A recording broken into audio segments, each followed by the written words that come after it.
Hi, I'm Laura Pace. I'm here at Ace Art Supply, and today I'm going to show you how to draw a rose. Most roses have 5 petals. I drew a wild rose first. That's the most simple kind of rose to draw. I started out by making a big oval shape in the center, and then making a line 5-pointed star here to represent the axes of those 5 petals. Next, I drew in my petal shapes around the center. They're all going to be a bit the same. They have a rounded end on them.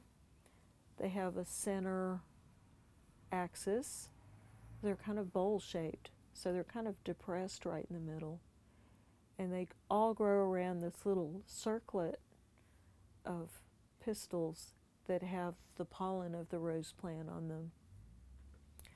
To give my wild rose some realism, I also drew in the stem, and you can see the thorns sticking out of the stem.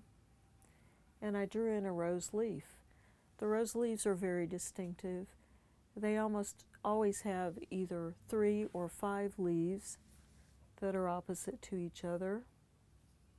And the leaves also have a tooth border with little points on them. Sometimes new growth on rose bushes can be dark red or dark purple. Here's a picture of a rose bud. You can see it's kind of a modified cone shape that's tapered at the top and rounded at the bottom. And the rose bud has these little leaflets that are toothed that surround it. It also has this little bulbous calyx underneath it, and that is actually the fruit of the rose plant. If the rose dries up and this is allowed to grow, it becomes a fruit called a rose hip. Here's a picture of a more complex rose, which is the kind of hybrid rose that most people have growing in their gardens today. It has this basic 5-pointed shape right in the center, but then it has many outer layers of petals that fold over and have kind of rounded and ruffly edges. You can see the overall shape of this is kind of like a globe, and you want to shade it that way.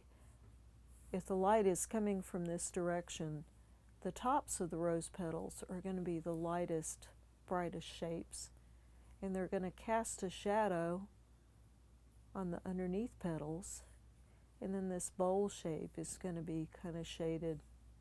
No, don't forget this swelling shape here for the calyx, and the thorns on the rose stem, and the toothed rose leaves. So that's what I have to tell you today about how to draw a rose.